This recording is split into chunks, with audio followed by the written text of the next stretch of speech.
Welcome to Divcasts from University of Chicago Divinity School. For more of our podcasts and information about our terms of use, please see our website, divinity.uchicago.edu/podcasts.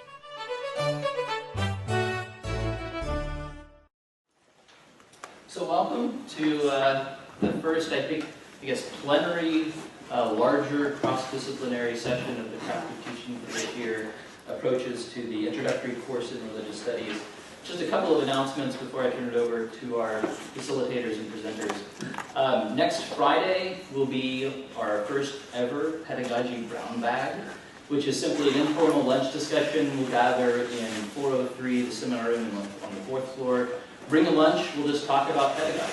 An informal, free-flowing discussion, no particular agenda. At this point, we can talk about whether we want to set agendas for future meetings. So bring a lunch, bring yourself, and we will supply the coffee and tea so you can caffeinate for the afternoon. So that'll be next Friday. Not this coming Friday, the following Friday. And then the next event following the Pedagogy Brown Bag will be the fall installment of the Dean's Craft of Teaching Seminar. This year with Professor Nelson Teddy, who teaches at the Brooklyn Law School. And he is a PhD graduate in the anthropology and sociology of religion from the Divinity School. So he's been decorated, he's a decorated teacher for multiple institutions, and so we very much look forward to having him for the fall's Craft of Teaching Seminar. And of course, for other events, be sure to look at our website. So today's session is approaches to the introductory course in religious studies, and our presenters are our own professors Lucy Pick and Richard Rosengarten. Lucy Pick is the director of undergraduate studies for our religious studies program and senior lecturer in the history of Christianity, and Professor Rosengarten is associate professor of religion and literature. And so I give you Professors Rosengarten. Thank you. I'm going to go first. We're going to, I think, mostly be talking about the way we have both taught the Introduction to Religious Studies, RLST 10100, in the college here. So what we're saying is probably especially relevant for here, but I'm sure you'll both be happy to talk about translating course subjects to other environments.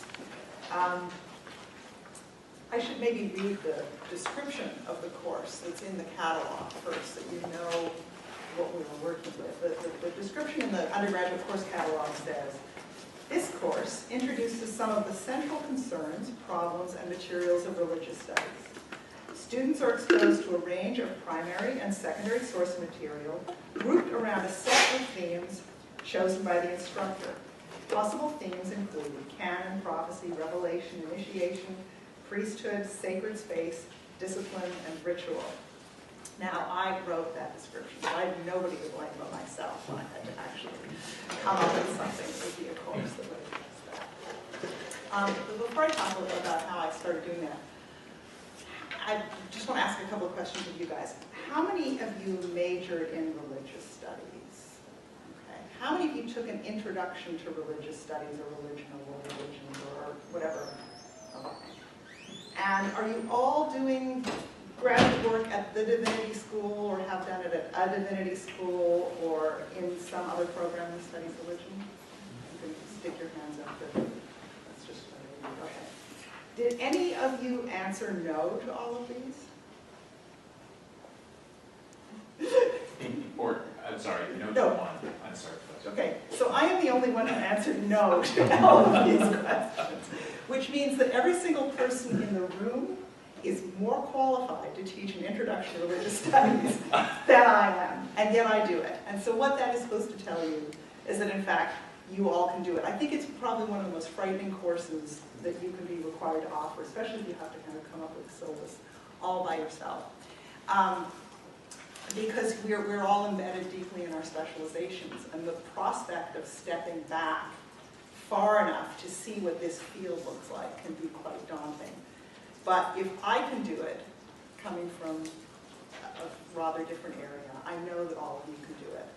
My Bachelor of Arts was in history, and my PhD was in medieval studies. And I'd taken some medieval theology, but I had never actually even taken a religion course. I'd never taken an undergraduate religion class. So that that was where I was when I taught it. The first year we offered it, Rick taught it, and then I ended up teaching it the second year. We gave up on that right away. Sorry? We gave up on me too. No. It was a horrible error, but you had more importantly dealing things to do. What kind of saved me was that back in the olden days, publishers would mail you books for free in the hopes that you would adopt them for your class. And these are all books that I got for free right around the time that turned up in my box. Right around. Did you get these? I don't know what. I just read. Yeah. So they all turned up. Somebody out there knew I needed help, and so I got all of these. And so that's where I started. I had all these books because I really had no idea what to do with it. All of these books are deeply problematic, in my opinion, in one way or another, whether in and of themselves or in relationship to what I thought I wanted to do. Some of them were like the thinking about religions and that came out a bit later. Most of these were among the original books. But one of the books I got was The Critical Terms for Religious Studies, which you probably all know, and it is short little chapters around a list of terms. Belief, body, conflict, culture, experience, gender, God, image, liberation, so on and so forth. Anyway, these sounded to me a lot like the kinds of themes that were in the description. So I thought, here's the starting point. So that's what I started with. The next thing I did was I looked at other syllabi. I thought, well, this will be I don't know why I didn't just teach your syllabus. That was but, so I looked at the AAR, which used to have a collection of syllabi. Now I think it's over at the Wabash Center as a collection, although I couldn't find it yesterday. I went to look for it. It's buried a little bit, I guess. But that's obviously a good thing to do. And what that mostly taught me, it was actually a great thing to look at other people's syllabi, because what it mostly taught me was I thought I had no idea what I wanted to do. But when I saw what other people were doing, I was like, oh, I don't want to do that. Oh no, I don't want to do that. Why are they doing that? So it actually made me realize that actually I did have some ideas about, some concrete ideas about things that I wanted to do. I had a few other readings that I thought were interesting, that I wanted to work in, things from my own field in medieval history, some of the things that appeared on the syllabus. I taught a class on pilgrimage, and that was sort of the one class I had taught on pilgrimage across different traditions, on religion across different traditions. So some of the things from there I thought were worthwhile. This text that's called, by Paxton, called The Death Ritual at Cluny, I really wanted to use that because I wanted to talk about, I wanted to do something on that. I really wanted to pay attention to death. So then I realized I did actually have some goals that I wanted to achieve. So that was the next step in figuring out what I wanted to do for the syllabus. Now these goals were not the kind that you can actually put on a syllabus with a kind of precise methods for achieving them and sets of points for the successful assimilation of them. These are kind of unspoken meta goals, I guess. But although in fact I do tell my students when I introduce the syllabus to them, I do talk about what these goals are, and I do bring it up over the course of the class, but they're not typical. So the first one was I did not want to teach a world religions class. You know, if it's week 3, it must be Buddhism, and 10 important things to know about Islam. I knew I did not want to teach that kind of class. So you can see how that's not the kind of goal you can put in the syllabus. You know. Will understand why Professor did not want to teach a course on world religions. Although I do sometimes, as I say, this is why I'm not doing that. And I didn't want to teach a methods class. I had an intuition that I think is correct, that college students who want to work on religion are interested in religion. They're not interested in studying people who study religion. A lot of introductory courses in a number of these books right now are methods oriented. And I always feel that's a little bit unfair. It's like the people in the books got to have all the fun, and we just have to talk about them and how they got it wrong. And so I didn't want to do that. At the same time, I did want to introduce students to to a wide array of religious possibility. I didn't want to just stick, to Christianity or to the monotheisms that I felt safe in. I wanted to go beyond that, which meant I was stretching myself beyond what I had the competence to teach. But I thought that was important. I did also, although I didn't want to teach a methods course, I did want to introduce them, obviously, to critical reflection on the categories of religious studies. I also wanted to introduce them to the kind of array of methodologies that is open to them. Religious studies, as you know, is organized by the focus of its interest, but it represents a series of methodologies. And the kind of student who comes in really interested in philosophy of religion questions is very different from the kind of student who comes in interested in more cultural studies or anthropological questions. And I needed a course that would say, hey, both of these kinds of work can be done here. This is all the kind of work that goes on in the undergraduate major, and we welcome all of that. Which meant that that most people are not going to love every part of the course, as much as they love some other part, and that's a trade-off. And as I sort of suggested earlier, I really wanted to introduce them to religion directly, whatever that means, to have contact with people being religious, unmediated by me, unmediated by a book, unmediated by a text. Because I didn't want them to think that religion is just reading books, and and writing about religion is just writing books and reading books, and this kind of conversation of books. Even though we all love this book conversation here, that's what we do. So those were my goals. One of my premises I've mentioned already, which is that I think that some of the students are interested in actually studying religion. They're interested in the oddities of human behavior, and they're interested in the matter of religion. Other students want to talk about big questions. They're kind of at that age in their 20s, in their early 20s, late teens. I think when they're ready to say, what's it all about? Why am I here? Why do bad things happen? All these sorts of big questions. So I wanted to answer that. And this is what makes religious studies different from other college courses, other college majors. All of the students in the class have some personal relationship to religion, whether they are themselves members of a faith, whether they're reacting against that.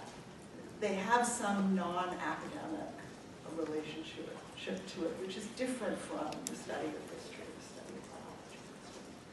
So that's also something.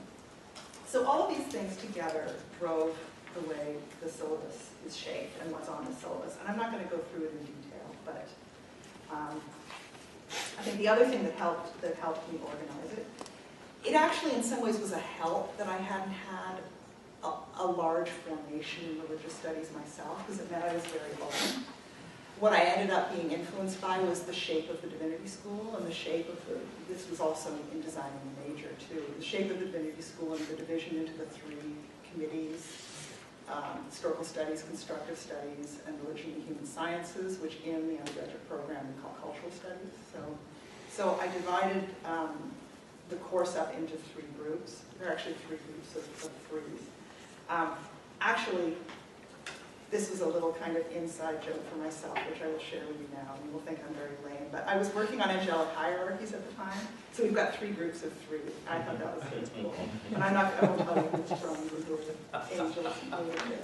But you know. It keeps changing. So the first section is on belief, reason, and experience. So the constructive studies. The second, time, scripture, canon, roughly historical studies. And the third is on time, space, and ritual. There's also a narrative that runs through the course, which also takes advantage of the fact that we're in the Divinity School at the University of Chicago.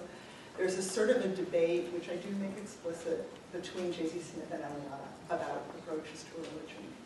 that's the way I can bring some method in without making it be a method class. You know, we do get exposed to very different perspectives on the way people get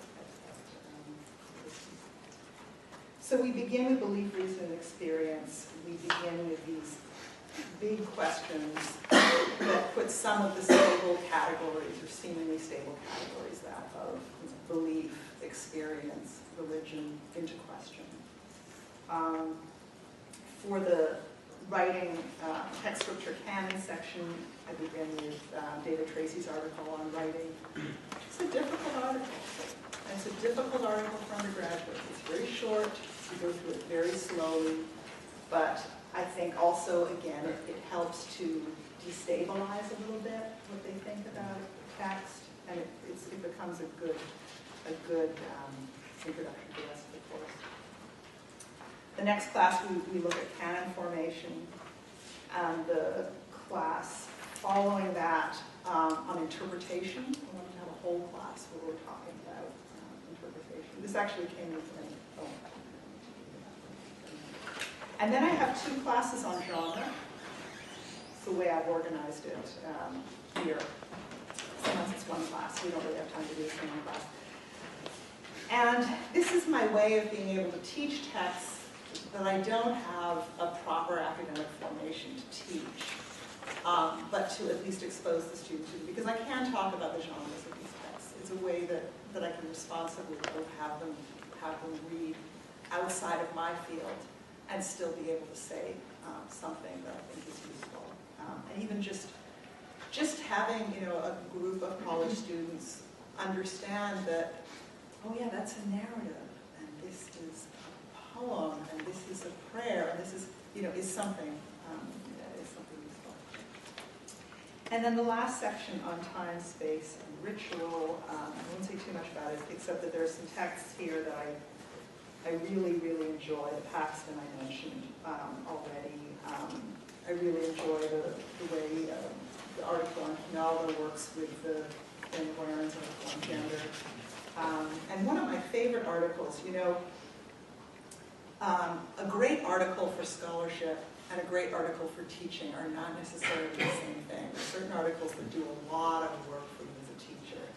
And this article by I. Parve on the road, from the Maharashtrian pilgrimage, is wonderful because she was an anthropologist. She's one of the first female anthropologists in India from a Brahmin background.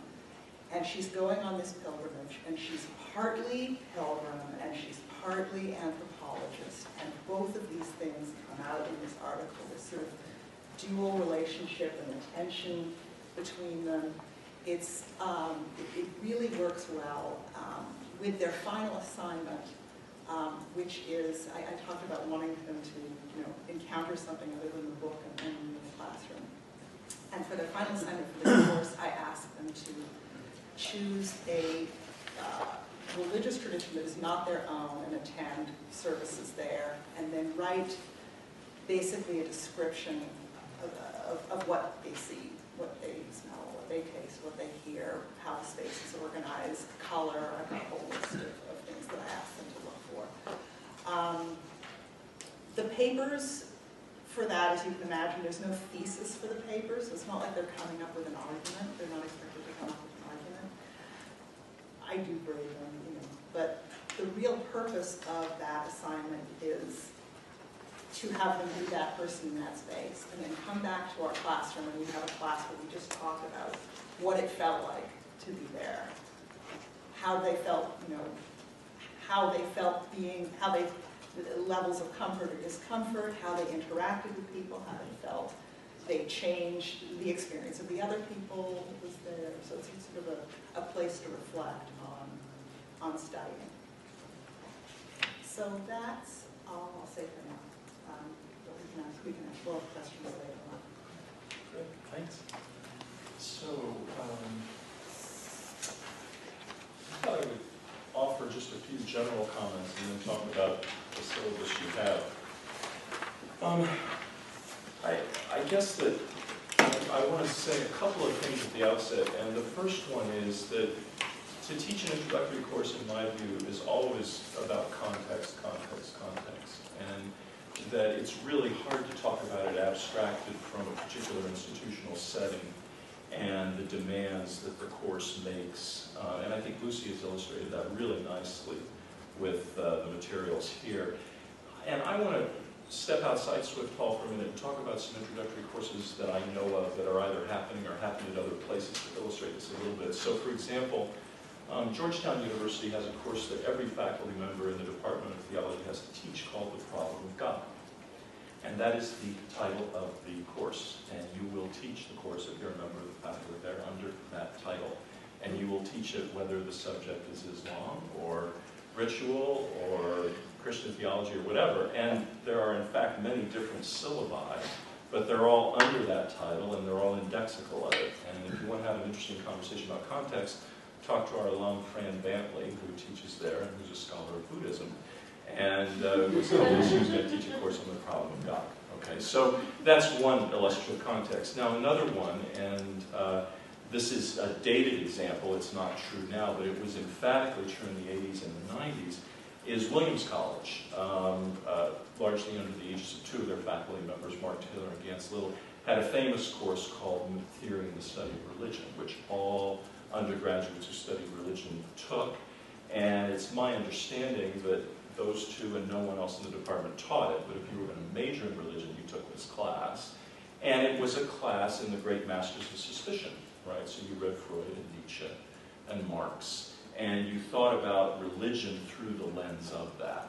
And there was that course. And so those models are both very institution specific.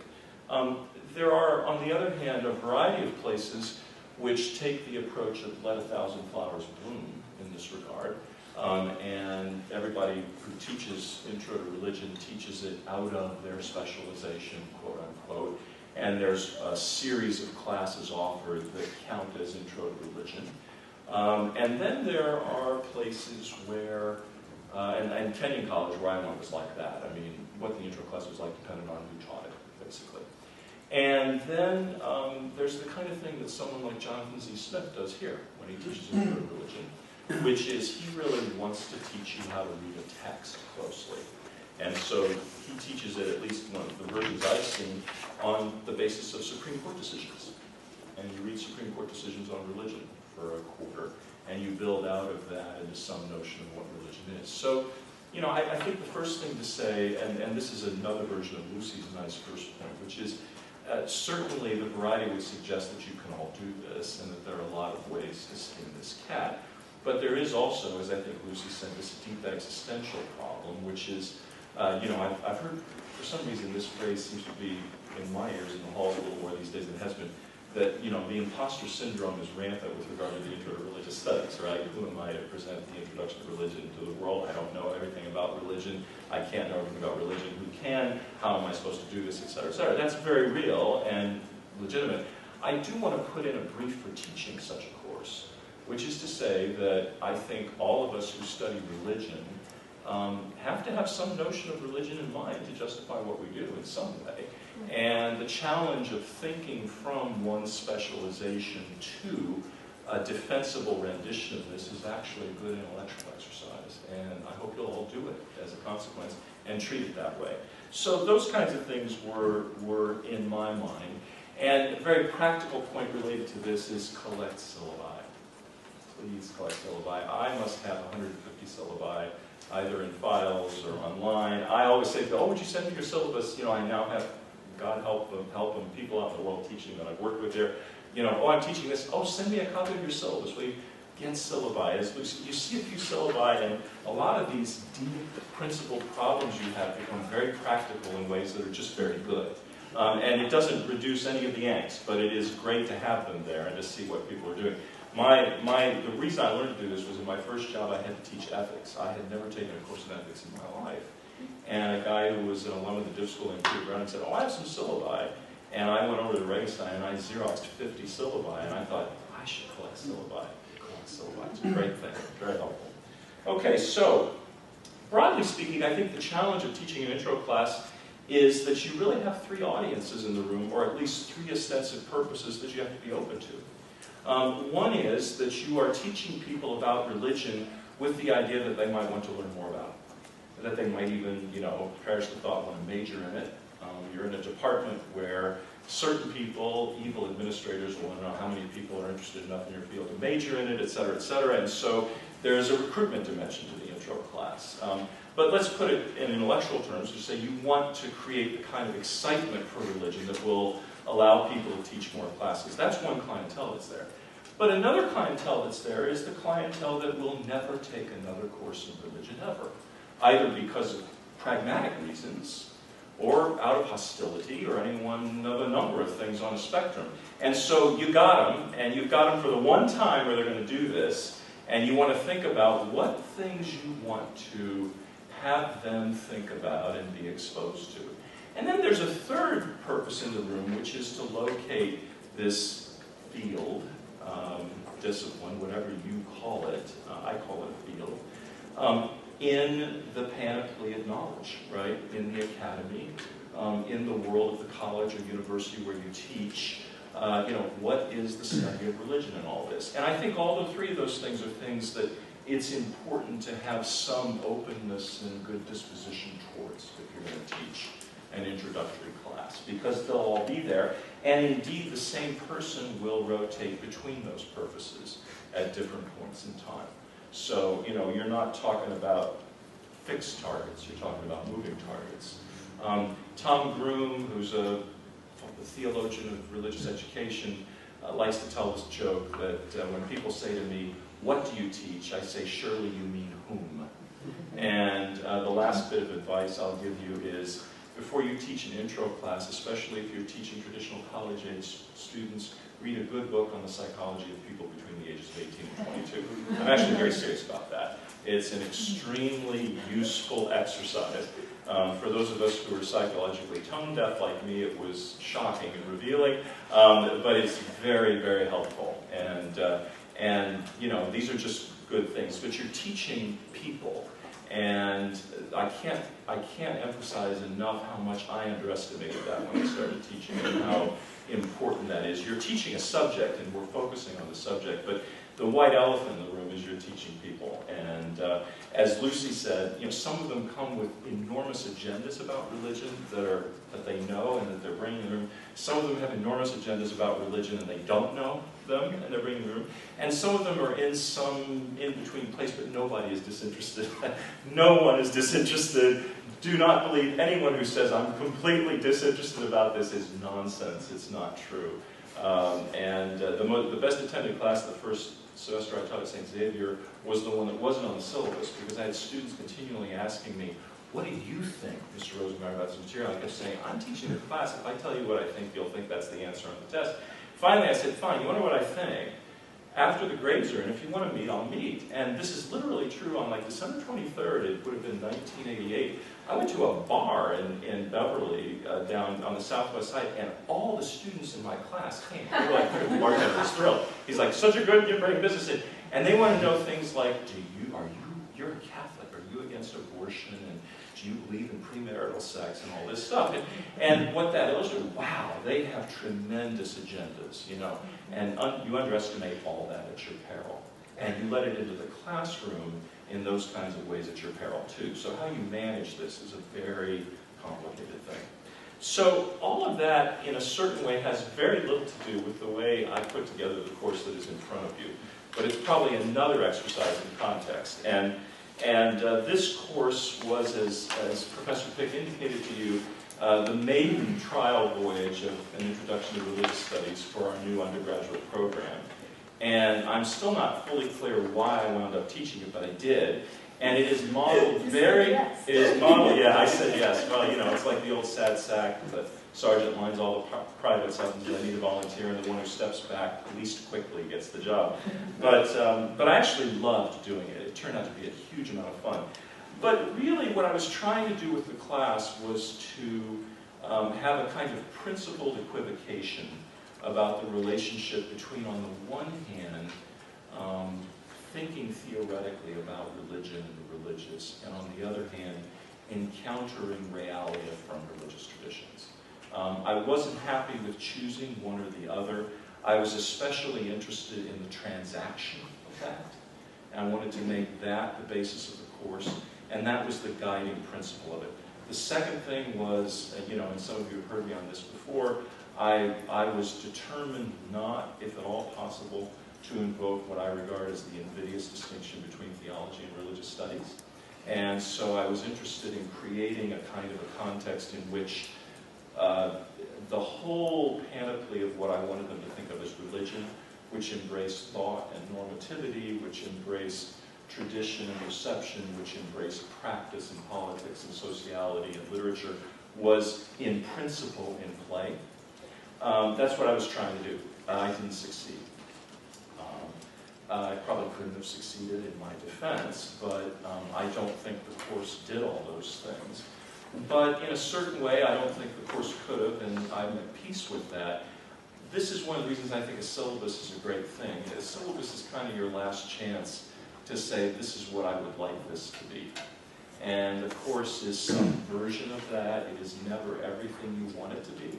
And the syllabus stands as a kind of record of aspiration. And that's a good thing. Anything wrong with that? But it's worth naming that. So this is a record of aspiration, and the reality was something less than that. The problems with this model were three. The first one was that there was too much reading, and it was in some cases regarded as too difficult. Those of you who have taken classes with me have told me this, which means that I've never learned my lesson, which is that I tend to assign more reading than I should. So it goes. But this was pretty overwhelming to them. And I think it was overwhelming both in terms of just the amount of reading and in terms of what they perceived to be the level of difficulty of it. Now, the first person who talked to me about college teaching was a wonderful New Testament scholar named David Ine, who said, there are two rules in teaching. One is, you can always make it easier, but you can never make it harder. And the other is, if you're fair, everything will come out as well as it can. I'm not sure that the latter is a cause and effect axiom, but the former is the case. And I would always say, aim high and then reduce rather than aim low. But this was too much and I didn't modulate. I think the students found that frustrating. And there was a level of resentment that built up over the course of a quarter about that I didn't do a very good job of dealing with. I was kind of in, Professor Hard-ass mode, if you will. Is the tape running? I was being difficult, and I probably should have been, more sensitive than I was to that. And I think I'm better at that now than I was. I wasn't very good on that. So that was problem one. Problem two was, I imagined that I had very skillfully aligned these theoretical readings with these readings from traditions in ways that would, on the one hand, open both up, but would allow conversation across them. No. Everybody treated it as form content. Here's the theory for this text. This is the theory for this text. This is the theory for this, And I could not get them out of the syllabus mode of, if we are reading Otto, we would have to talk about Luther. We perished the thought that we would talk about Otto vis-a-vis Black Elk Speaks. I just didn't succeed at that. And I think the way I set the syllabus up led them to think of it correlatively in a very restrictive mode, which was a failure of the class. It was not what I wanted at all. It didn't happen. The third failure of the class was that the students really wanted a theory of religion, and I wouldn't give it to them. And the consequence of that was that there was a certain way in which, and I mean this is a failure because I think at some level I set it up for this. I think I did a pretty good job at the outset of conveying the excitement and dimensionality of the question, what is religion? And they wanted a punchline, and I wasn't going to give them a punchline. And that was a source of, they felt like they experienced a kind of pedagogical bait switch. I'm at peace with these things, but I named them to signal something else about teaching, I think probably any course, but certainly an introductory course, which is to say that what you hypothesize, what you plan for, what you project has to be something that is constantly in engagement with this very complicated audience, which is especially complicated because it's an introductory course where there are these different audiences involved. And I actually love that. I think that's a great thing, and I think it's one of the things that makes honest pedagogues out of us, but it is tough. And, you know, for me at least, the disjunction between aspiration and reality has always been the greatest in introductory level classes. As a consequence of that, the rewards have been proportionally greater in many cases too. The people who get excited, who are interested, whether they take another course or not, is really one of the neatest things in teaching that I've experienced. The other thing to say, and then I'll close, is that courses like this are always building block courses for students in one way or another. And they're not just about teaching religion, they're about teaching writing, they're about teaching skills of conversation and argument and the like. And some of the biggest rewards of teaching classes like this for me, and this is truer at St. Xavier where I taught Introduction to Religion, or it was actually the Christian religion there, than it is here, because I only did it once here.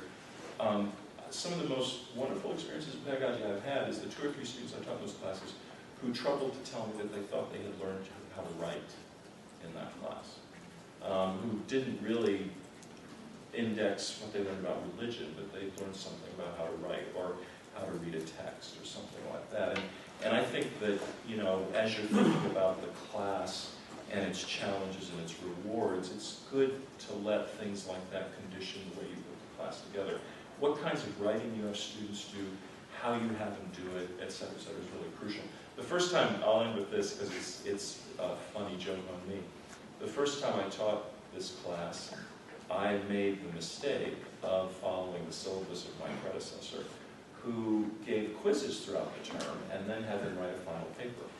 And it was only as I was sitting at home reading these papers to give the final grades the first quarter I taught that I discovered that no one in the class could write an essay. Have them write right away. Have them write week 1. See what they do when they put pen to paper. In relation to that, if you can, look at their notebooks, not just spy on them. How do they take notes? How do they annotate text? Those kinds of things. The sooner you can figure that stuff out, the more effective you can be on these kinds of basic skills that are always part of the intro to religion. So anyway, that's that. And I guess now we have an open floor. So there's a hand in the back and a hand in the front. We'll go to the back of the front. Okay.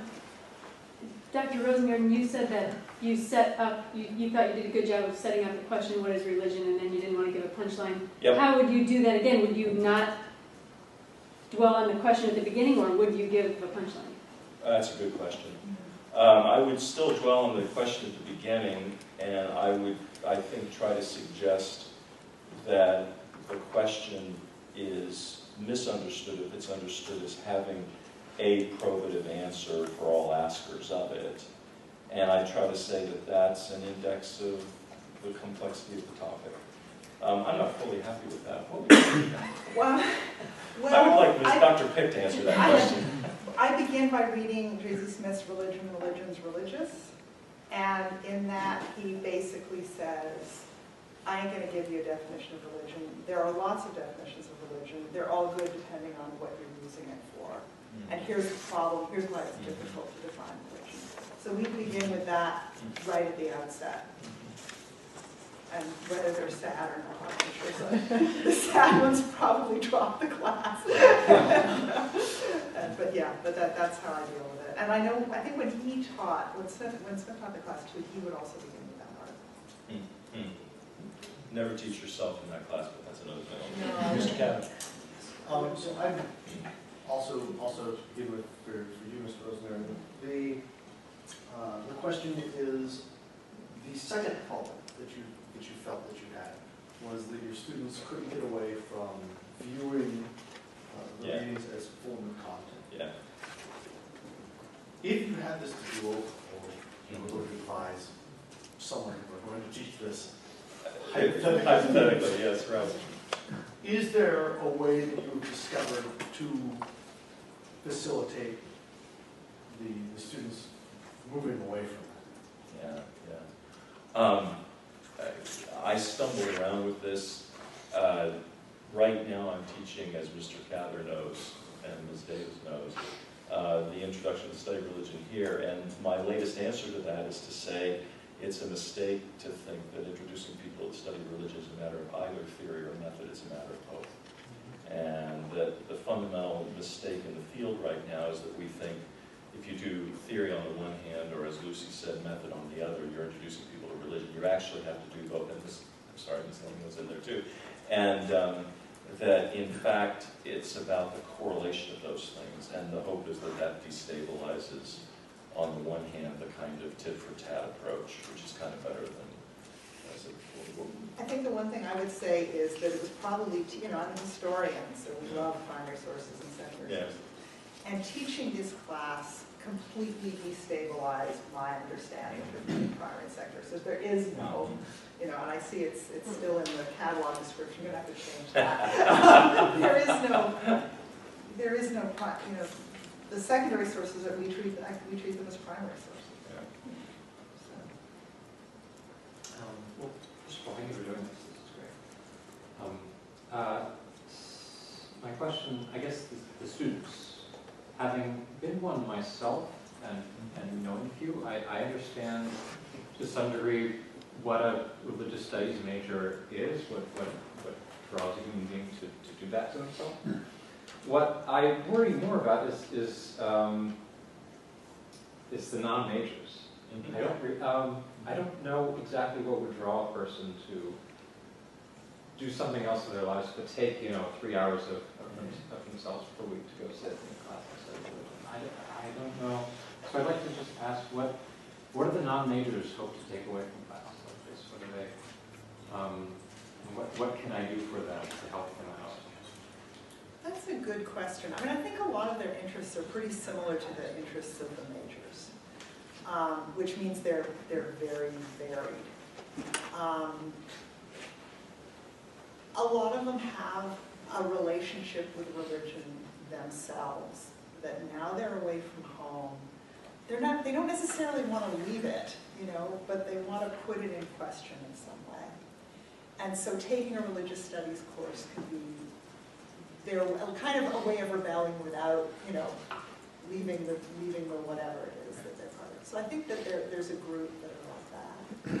There's a group that are kind of anthropologically oriented and are studying that in some other part of the university. And I think recognize that there's a dimension that we talk about here more systematically than they can find elsewhere.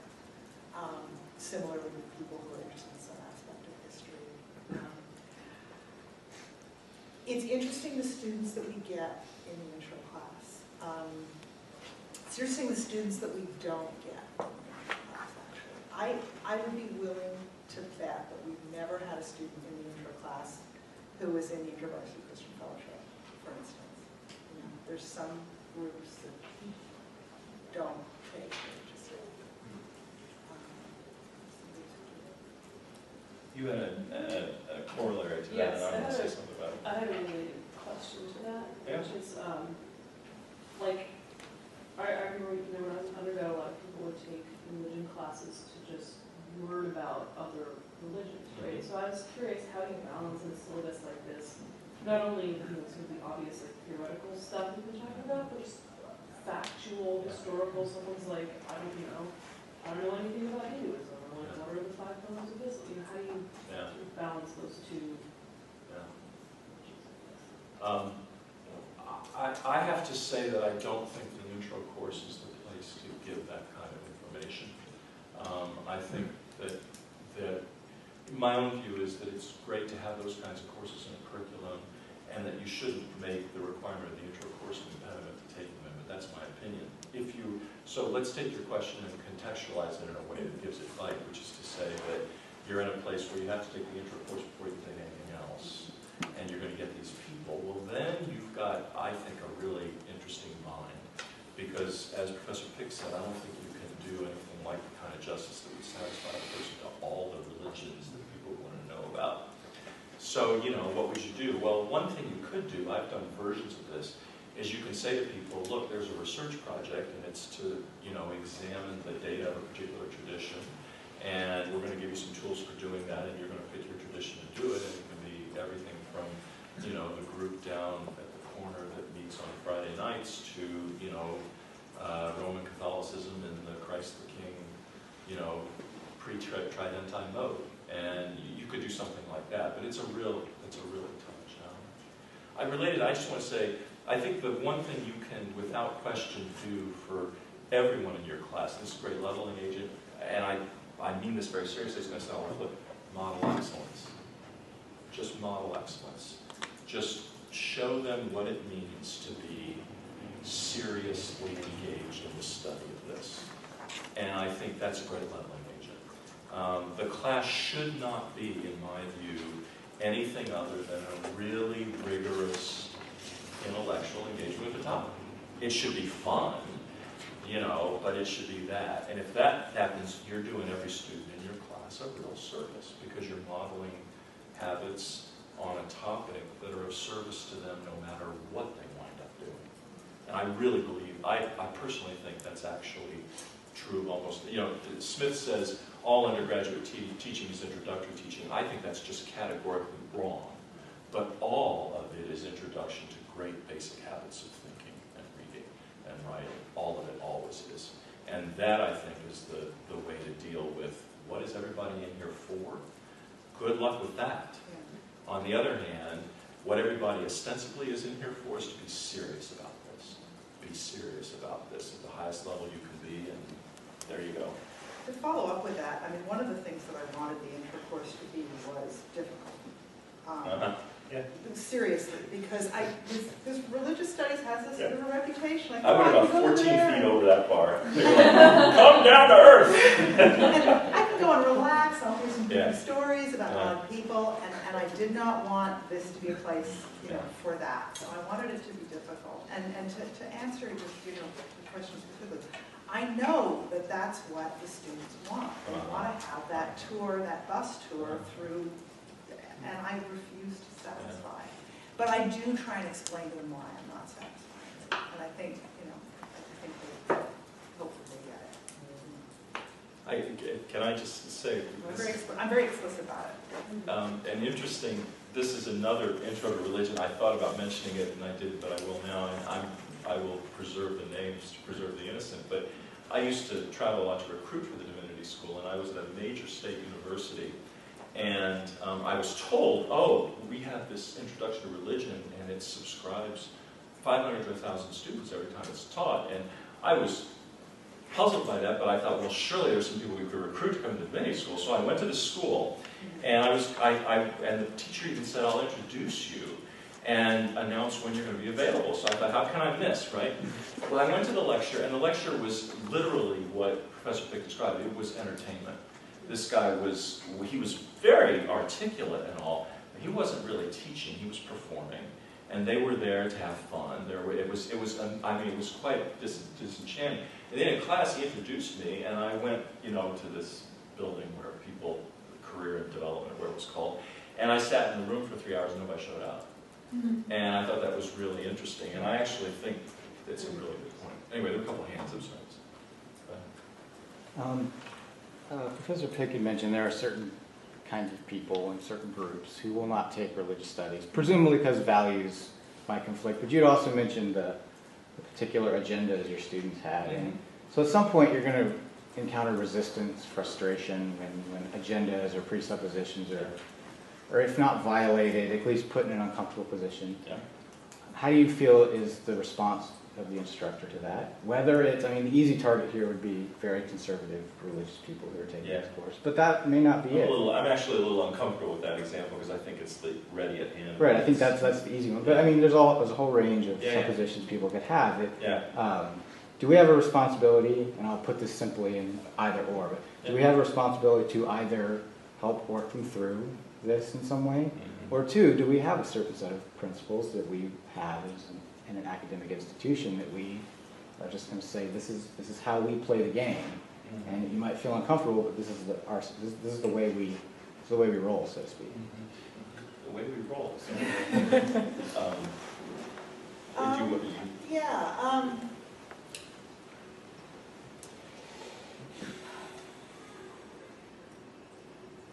I wish they would bring more of that into the classroom, actually. I think that there's a lot that's going on in their own heads, that different sorts of resistances and confusions that they're not bringing into the classroom.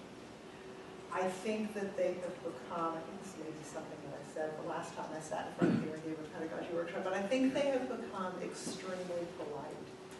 The classroom is incredibly pluralist. I think the university is too. There's so many gradations of belief and particular attachments. I mean, it was funny, I was reading in the Sacred Quest this thing about what would we do if we wanted to ask a Muslim about their religion? Well, we would have to know Arabic or Persian, or we'd have to do a translation. It's like, we talk to the person sitting next to us. You know, that's what it's like for them. So there's a lot going on that doesn't get brought into the classroom, and I wish more of it did. One of the things that I try to use to provide, and I describe it this way, I use a discussion board, and they have to do a posting on the readings. I invite them to make that somewhere that's more personal, you know, more reactive, more emotional. And they don't take advantage of it. 10 years ago, they didn't know. They're very concerned with the preservation of a kind of a group politeness, which has its advantages, but it has its disadvantages. I have a somewhat different approach to this, which I present not with complete confidence, actually, because I think this is an important and difficult question, but which I'm currently at least comfortable with. I think the way to think about it is that there are a range of paideia in the room. Religious traditions have paideia, academic institutions have paideia. One way to think about it is, can you get those into conversation? So in other words, if it's possible to do that. So for example, I would say that one of the most important things to get across to students in an intro class, but this is Rosengarten speaking, is that we are not simply outside traditions that are not themselves self-critical. Traditions are very critical of themselves, and it's possible to engage the way in which they interrogate and think about themselves and bring that into conversation with the modes of analysis that we use. And that can be very powerful, actually. I think that, Michael Fishbane is not a theorist of religion, but he certainly is a theorist of Judaism. And there is fruitful ground in the engagement of those things. So something like that is a way to think about it. But that doesn't, I don't want to suggest that fully answers the problem, and I agree with Professor Pick that, the reason I'm concerned about the example of conservatives, I think there's another attitude that is decisively in the room, and that's a certain kind of liberalism, which, with which in certain ways, let me say, I identify socially and politically, but is in fact a leveling agent for certain kinds of conversation. And I think that's actually more problematic at the end of the day than anything else. And so how we can be self-conscious about that is an ongoing struggle for me. I mean, there are lots of things about that I like, by the way. I'm not trying to indict liberalism, I'm a liberal, but I do think that there is at least the avowed subscription to that can be in the, I'm going to choose my words carefully, that can be in the service of not engaging real difference and real diversity of opinion. I don't think it always is, and I certainly don't think in principle it has to be, but I think in fact it can function in that way, and you always want to pay attention to that. Mr. Creighton, and then these syllabi specific to undergraduates? Yes. Or could you imagine replicating this for the introduction class here? I wouldn't do mine. It's an undergraduate syllabus, yeah. Yeah. I wouldn't do mine, although I think mine was probably, in its ambition, pitched a little more in that way. On the other hand, I don't know that I'd do this syllabus at another university. I mean, this is a pretty tough book, you know. It's pretty tough. It wouldn't work everywhere. There's no question about that. So it's a University of Chicago. I just had a question following up on what your comment was about So my mom is trained to be a chaplain in seminary. They're giving them a book nowadays about nuns. Like that's like kind of the new. And so I was wondering what was the book you were suggesting now with the psychology of the 18th to 20th? Oh, I didn't have a book in mind. The book I read, can I remember the title of it? I'm not sure I can. I read it in 1987, before most of you were born. So I wouldn't recommend it. I'm sure the research has gone forward since then. But I meant that in a kind of general way. I mean, I just think that being attuned to the age group is a good thing. So sorry, I don't have a good suggestion for you. I don't have the syllabus in front of me, and maybe this question is going to therefore be completely off, but you contrasted a model of giving students a bus tour of different traditions and conveying serious things about religious studies in the particular ways that it engages texts. I want to, I guess, push that contrast. Do you think there is a responsibility to give, or can there be, depending on the course, to give certain kinds of information and expect students to have gotten that information by the end of the course?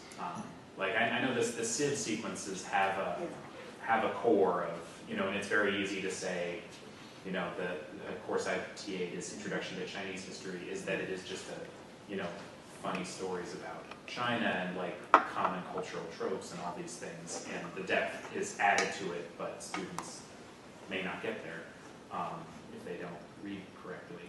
Do you see that there can be room for having a syllabus that expects a certain amount of information about, at the very least, larger world traditions, or the ways that non-large, non-textual ones are studied?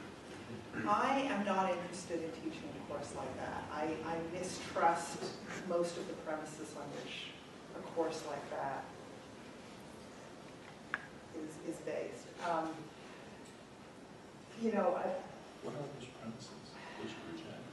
That the traditions are discrete, bounded entities, that there's something called this, which is distinguishable from this.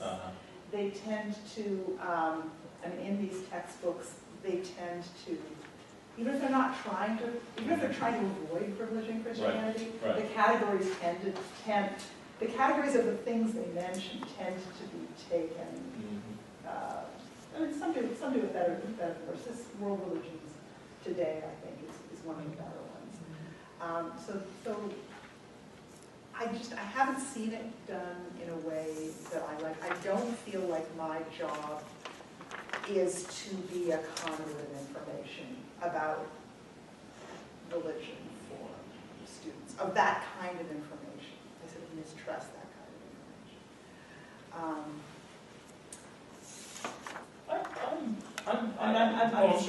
I'm speaking pretty strongly here. No, so that's why there's no final exam in this class. I don't expect them to have mastered a body of knowledge. I expect them to have learned certain techniques and attitudes,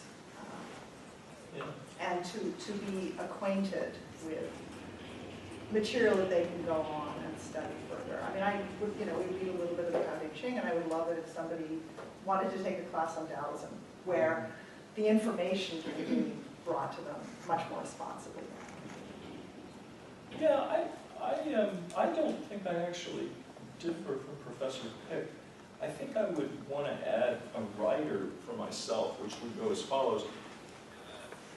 As I construe it, the intro course isn't a database course, and that's a limitation of it. But it is a course in which rigor in the engagement of text is crucial.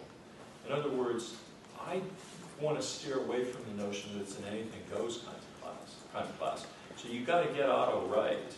You've got to get Black Elk right. You've got to replicate the material accurately and carefully. And what that's about, in my mind at least, the common denominator is responsible talk about religion. And which is to say that I want the students to come out of the class knowing what's at stake in thinking that Barack Obama is a Muslim, for example, or that a fundamentalist and an evangelical are the same thing. In other words, I want people who, when they hear things like that, because they've taken the class, want to go check and find out what's really right. I want it to be a class that makes them reach for accuracy. But the worry, and I have had experiences like this is not just a theoretical worry, is that, and I think this is very much what Professor Pick was saying, when you give information and predicate information, those, let's call them hermeneutical issues about religion, can be pushed to the side. And I think that that is not desirable. Now, I think literacy about religions in the detailed sense of knowledge is also very important. But if I had to choose, I think I'd choose the former as preceding the latter, but I would choose it uneasily. I mean, the question is, could you teach an introduction to religions based on one tradition? I've taught introductions to one tradition, and they're not introductions to religion at all. And the students don't get interested in those issues at all, and they don't, in fact, come out with the kind of fluency about religion that would allow them to be in the public square. And that's why I say that. But if I teach that without being aware of the tension, I'm not teaching it well. But it's a choice, and I wound up in the same place. It's a magnificent puzzled frown, Ms. Brennan. Do you have a question? Or? I do, but if it doesn't even make sense, just tell me that, because that's what I'm puzzling over. But I'm ready to tell you it doesn't make sense. okay, I know, you always are. No, I'm just kidding. So do you two, I mean, you've had experience, at least you talked about Dr. Rosengarten, with other religion departments, and Dr. Pick, you may have. Do you have a sense of whether the course called Intro to World Religions, which I have had the honor of teaching, and at another college, and I came up with this problem of content, which they wanted facts. I learned at the end. I didn't know that at the beginning. And they got some facts, but apparently not as much as they wanted. But so that was a tension that I experienced. But do you find that at most institutions, the Intro to World Religions is supposed to function as the Intro to Religion, or are they generally two separate courses and different populations of students would take them, or what? My impression from looking at the different religious studies departments is that the Intro to World Religions is where it is taught is the Intro to Religious Studies. There is no separate Intro to Religious Studies. What there might be is a required methods course that you do in your third year. Yeah. But that's not an introduction to religious studies. The gateway course is the Intro to World Religions. And it has to do with an idea of religious studies as being necessarily comparative. And the thought, I think, originally was, if we teach a little bit of all of these religions, we'll be comparing them, and then it will be comparative. That's what I assume the genealogy of. And there's a corollary to that in many cases, which is that the way you learn about Islam is through a Muslim, or the way you learn about Buddhism is through a Buddhist, et cetera, which, I want to be clear, is not necessarily wrong, but it's also not necessarily right, and can play into certain problems about the hermeneutics of public discussion of religion that are thorny as well. So it's a complicated matter. I mean, one thing to say, and I haven't checked recently, but I know about a year ago it was open. In 2001 or 2, the American Academy of Religion did a survey of the curricula of religion departments, and they actually got responses from 890 schools. Now, the dirty little secret is there are 1,400 of them, and the ones that aren't in there are the ones that they discounted because they thought they were religiously affiliated and therefore not teaching religion, which is just amazing to me. But that's a, turn the tape off. No. Anyway, this is widely known. But it's a wonderful treasure trove of data and very interesting to look at. And I think it's still available there. It's overwhelming too. I mean, you can swim in it. But, and there's a very nice set of articles in Religious Studies News from 2-3 years after it came out that reflects on the data. They got a bunch of us together and we all read the whole thing and commented on it. Some of that stuff is pretty interesting. But it'll give you a sense of the waterfront, as they say. It's a hackneyed metaphor.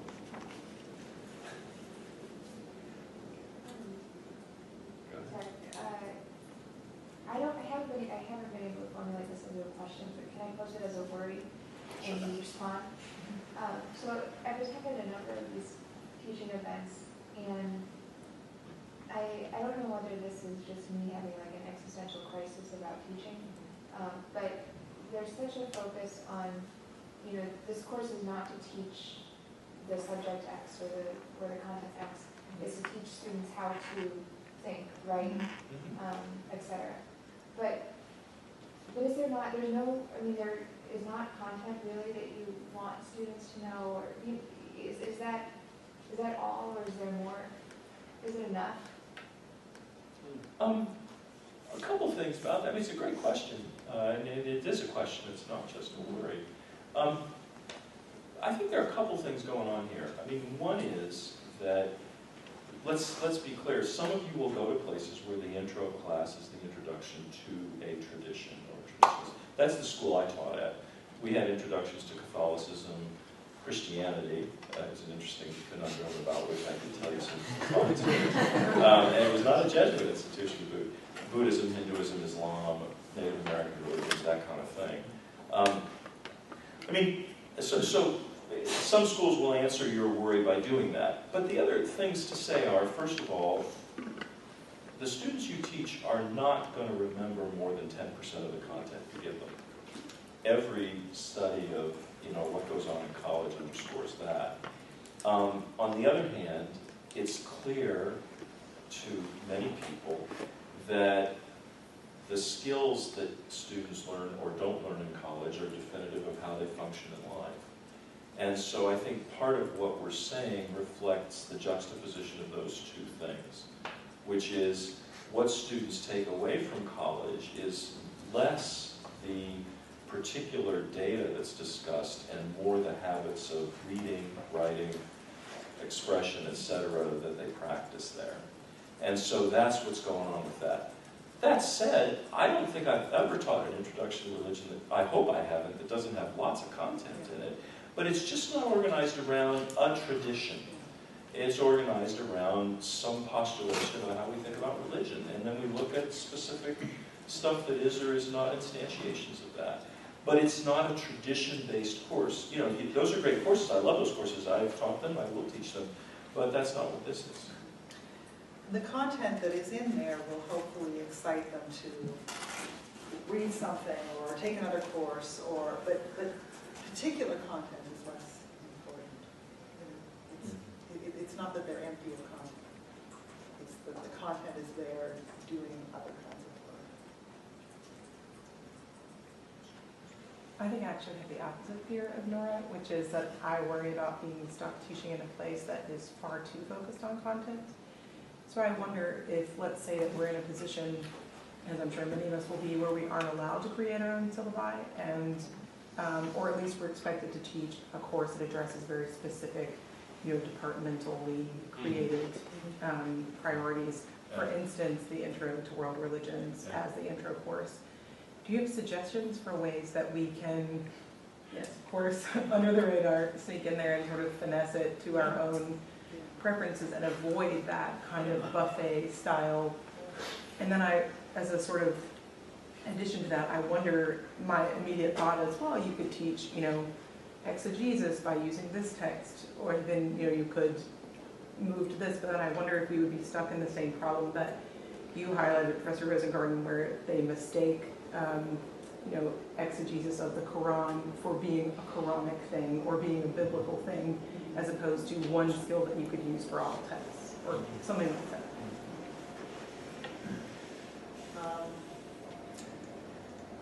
Two things.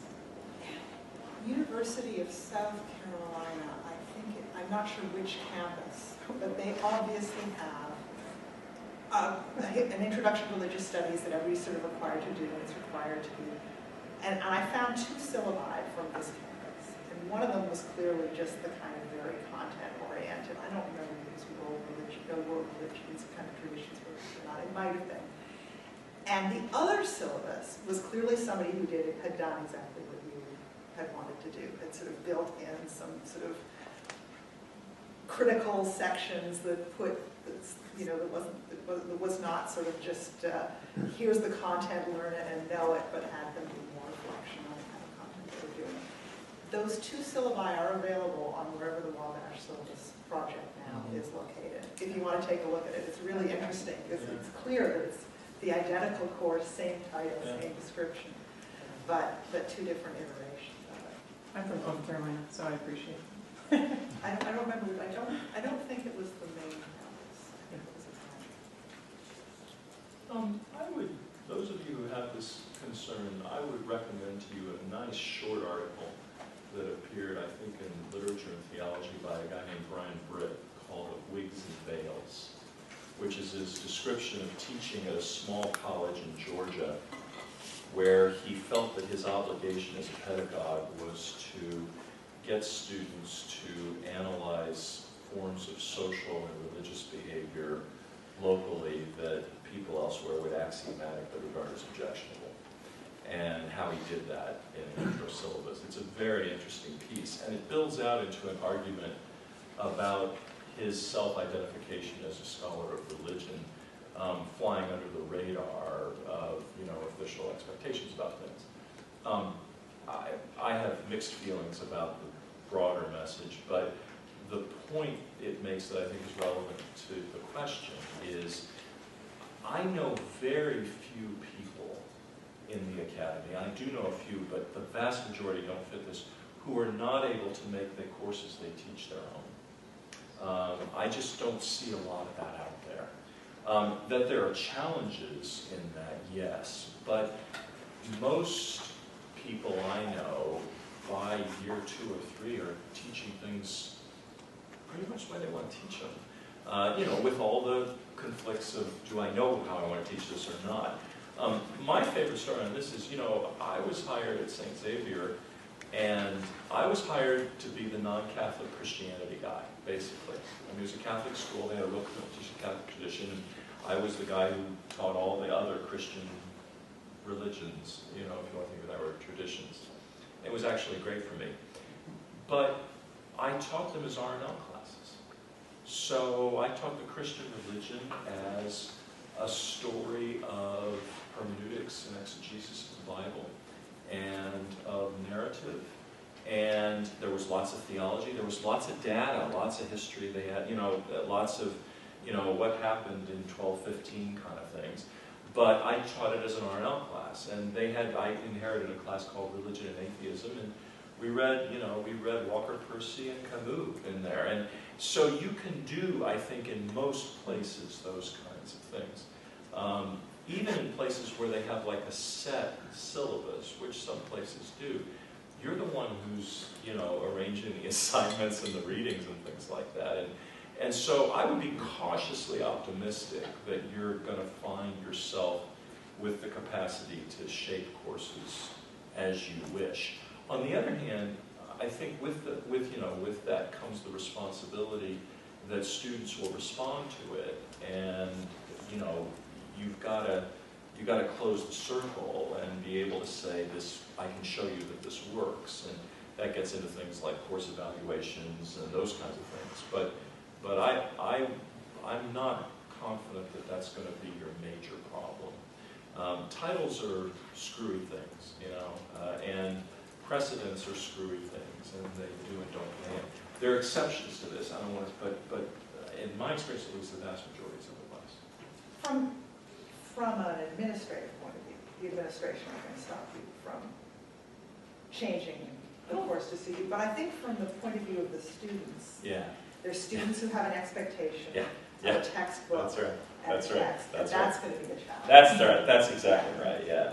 Where's my textbook? Yeah. If you want to teach primary sources, get ready, pals. Yeah. I mean, you should. You absolutely should. But that's where the pushback. But there's going to be pushback there for sure. Where's the thing that tells me what I need to know? Yeah, I was just wondering if you had any thoughts on the difference between teaching this sort of course on a quarter system and a semester system. Is it, just adding on a couple more readings, or is it a whole different, reformulation of the question? Something that, I've never taught a semester system. I have. So, I don't know what I think it would just be longer. Yeah. Probably the same amount of readings for the time. My experience is there are very different kinds of challenges. The quarter goes fast and the semester stretches out. The problem with the semester is more the problem of something that requires you to keep them interested. The fatigue comes at about the same time as in the quarter, but then you have 4 more weeks. So you have to figure out how to kind of rejuvenate down the stretch. The problem with the quarter system is that it's fast. Where it changes things is in terms of writing. Not so much exams, but papers. You know, what kinds of papers can you expect? When can you expect them, et cetera, et cetera. But I would say this, I mean, I taught on semesters for 3 years, and I taught 4 courses a semester. And I would be hard-pressed to say that it's better or worse, but it is different in the writing, and it's different in when people get tired. No question? Oh, yes. So one of the questions that often comes up in these kinds of discussions that I've been trying to think about is this whole question of divulging one's own contact with religion, right? That, you know, the experiences you may have had, the beliefs you may hold, and things like that, or are antagonistic against, or may not, you know. And it seems like it might be well framed in terms of the context, right?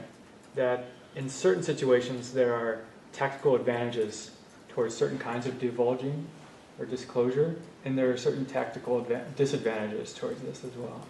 And at different institutions, you'd have to have a sense of the waters, as it were, to know what kind of tactics to adopt. What kind of advantages and disadvantages would you each see on you? For example, you did not in this course, right? Until after the well, it wasn't this course. It was a course at St. Xavier. Oh, okay. After a different course. Where we were all at the bar, talking about my religious beliefs. That was at St. Xavier. But I guess there would be other. I don't talk with you guys about my beliefs at Jimmy's.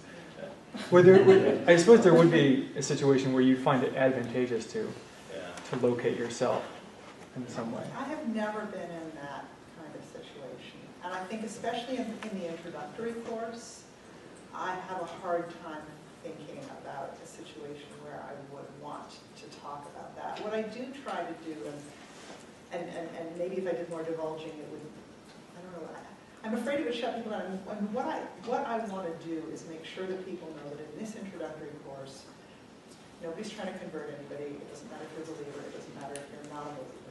That is not true in all religious studies departments. When I was at Toronto, people used to say, you could only do religious studies if you were an atheist. Otherwise you couldn't do it.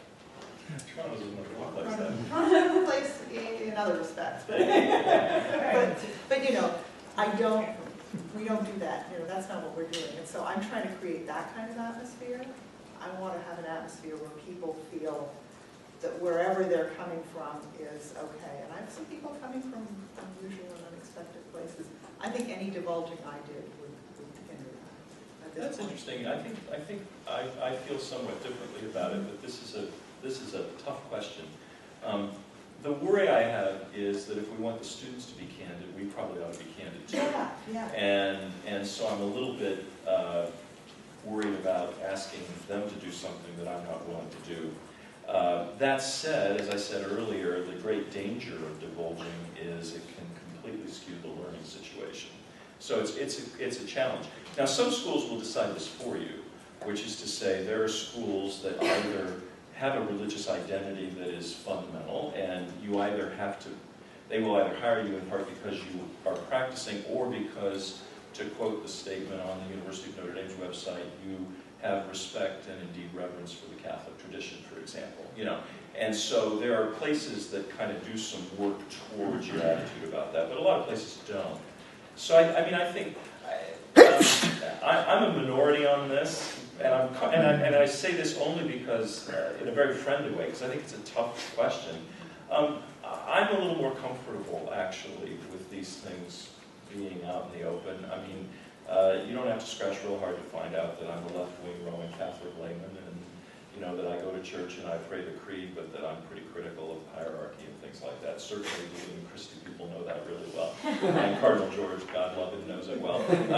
And that's okay with me, actually, to tell you the truth, because one of the things I am concerned to convey is that it's entirely possible to have deep religious commitments and be a good scholar of religion. But the big thing I would say to all of you is actually that as deeply existentially grasping as that question is, there's actually one thing that is absolutely a common denominator, and that is, you got to know what you think about religion to teach religion.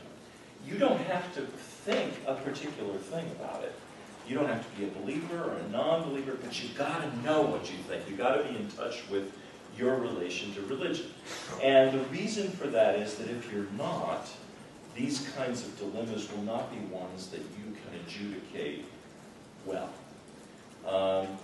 You know, I sort of think that in the broad scheme of things, it's really good to have a place where Professor Pick can do things the way she described and the way I can do things the way I described. And I think if I were going to err, I'd err in the direction of not divulging. But I'm a little restive with the notion that we're all, you know, in the classroom as the leaders immune from that, that somehow this is supposed to animate a public conversation about religion, which presumably indexes our own commitments. So, you know, I think I'm, you know, that's where I'm at in a nutshell. But that we all need to know what we think about religion, I think, is absolutely true. And that can mean, by the way, everything from I am a committed Roman Catholic to I'm an agnostic who doesn't know, you know. But that we need to have purchase on. I'm going to follow up on your follow-up. Yeah, great. And I think actually that probably part of the reason why I'm not entirely comfortable with divulging is I think actually my own relationship, my own personal, private relationship to religion is a little complicated and a little bit in flux. But one of the things that I can do to reveal with my students is reveal my discomfort about what it is we're talking about. Here's the advantage I see. This is where I have a problem with this. I can only go so far with this. I have a strange reaction to this. You can do a lot of that without having a religion or having a kind of a, because one of the things that makes me nervous about divulging is then I've stuck my flag somewhere, and I'm not sure my flag belongs there, you know? And then I'm attached to it. But there's other kinds of divulging. So, well, I mean, okay, so you're both on pointing out the disadvantages of divulging. I see it's... I think I pointed out the advantages of divulging. Oh, okay, Was that not clear? Oh, no, I'm sorry, you did. But it seemed like, yeah, no, that's right, that's right. But it seemed like the disadvantages are much more evident, and there's a lot of stickiness involved in this. But I didn't mean to suggest that at all. Okay, I don't mean to misrepresent, but what I'm trying to get to is... No, I just want to try to be clear. What I'm trying to get to is the idea that it seems that there are situations that I've been in that by not divulging, I feel like I place myself on some kind of pedestal occupied in a critical space where I'm not attached to anything. I can survey them, and if only these students could come up to my platform, they could see it as I do. And I feel like this is a really awkward situation. There's a pedestal on the other side too. Okay. And the pedestal on the other side is, I'm a member of a tradition and I have the truth, and if you ascend up here and with me, you will see it. Right. I mean, both things, I mean, that's a dilemma of teaching, right? The dilemma of teaching is any time one's own situatedness becomes the ideal position from which everyone else measures their own relative adequacy. That is, I think, probably not helpful. But it's a danger regardless. There's a way to get off that pedestal, and this isn't going to be very concrete. But what you need to be is giving of yourself, which doesn't mean that the particular information, any given particular information, needs to come out. But if you are open, if you are giving in the class, they will see that that's what you're doing. You know, does that make sense? I mean, it's a little fuzzy because I'm not talking about exactly what you're going to give, but different people have different things to give in the classroom. Okay. You can be yourself in a way that is comfortable and appropriate for you without staking out a particular position. There's three hands. One, just the moral temperamental sport, dialogically present to say what you're trying to say. You're giving yourself, that's all. I challenge in the sense that, like, you know, as someone in Islamic studies, I often think about this in terms of the question of divulging, because obviously there are certain situations in which, like, a presentation is, like, in a way, sort of divulgent.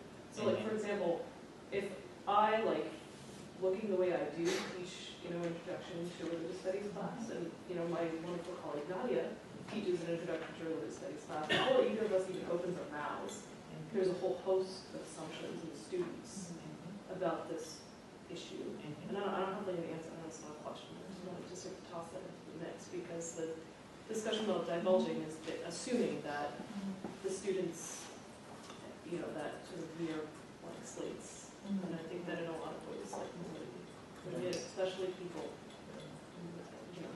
Well, and I think all of you, I think that's a wonderful specified example at a particular intensive moment of what is true of all of you if you teach religion, which is students case you, right? And figuring them out. No, you guys do that too, but I mean undergrads do it in a very sort of ruthless and systematic way, and this is just a very pointed example of something all of you will face. You have a hand up too, though, sir. I think so. I was responding to his question in my mind, and it seems to me that the pedestal isn't really, I mean, for the sake of the heuristic experiment that is the classroom, it doesn't seem to me the pedestal is that big of a problem. I mean, for the sake of the classroom, it seems okay to say, I'm the instructor, I do have a sense of it, I do have a certain authority here. I do, for the sake of this context, can be unattached. Obviously, I'm not unattached, but it doesn't seem to be wrong to at least emphasize that part of it for the sake of the course. And the one introduction to religion class I ever taught was, you know, you might feel compelled to ask me about my religious affiliations at some point. They're completely irrelevant, so don't ask. Because I have them, but they just seem largely irrelevant here. Everything about that, for what it's worth, sounds right to me, except the phrase they're completely irrelevant. For what it's worth, I am as confident as I can be that that's an impossibility. But that's what I think, and I don't mean that as, that's the reason I say I'm uneasy with the pedestal. Because I'm not as, and I really mean this not as an obiter dicta, this is just, I'm nervous about the idea that this could possibly be the case. I'm not persuaded of that. I can persuade you. I'd be happy to be persuaded. No. And I think the rhetorical position you describe is a totally appropriate way to teach, just to be clear. I want to create a space where on the one hand I can say to Robert, there is a place for a person whose commitments are a positive part of the classroom experience, but there's also a place where the kind of position you've articulated can be as well. I do, that's what I mean when I say the most important thing is you got to know what you think about religion. You just got to. There are sets of decisions you make after that, but you got to know that. And, you know, that's the key. I'll convince you at Jimmy's. I'd be happy to be convinced for what it's worth. I just haven't been yet, anyway. Do you ever openly just discuss, even for a short period, the relationship that you think there is between religion and being a religious studies scholar and a human being? I mean, being a person who has beliefs or religion. That pedestal is getting... But do you know what I'm saying? Do we ever do that in class? Yeah. Do you ever have a moment where you just stop and say, this is, you know, this is what some think, or this is what I think is the relationship between being a scholar of religion and a religious person? I haven't done that, which doesn't mean it couldn't be done. It doesn't mean that there would be a time, a place, a situation for it. I think so much of this is contextual, you know. I mean, it's so hard to answer in a kind of, so I appreciate the fact, have you ever done that? I haven't. I mean, I did it outside of class, you know, the famous story, now famous, I guess. But the reason, again, I just want to emphasize, the reason I did it was my profound sense in my judgment, and when I say profound, I don't mean, you know, that it was inviolable, but that I just felt it deeply, that to answer questions about that in class would be to skew their intellectual engagement with material, and I just didn't want to do that. That's why I did it. I didn't do it because I would never say to someone, I'm a Catholic. I didn't do it because I didn't think anyone could do it. I just thought if these students are trying to psych out what will get them an A, and they think somehow that if I tell them what I think, they'll know that. And the problem is I then have a further pedagogical challenge, which is I have to disabuse them of that misperception in addition to just trying to get them to engage with it. So I thought, I'm not going to do this. You know, this is not a road that's going to lead to what we're trying to do in this class. But I don't want to say by that that I would never answer such a question. In some ways, it's not unrelated to the earlier questions about content and whether this course is about giving information. Mm-hmm. I mean, anytime you're giving information, then you can sort of short-circuit their own learning of skills, the other things you really want them to learn how to do in the class. Whether it's information about you or, you know, the 10 things you know about Buddhism.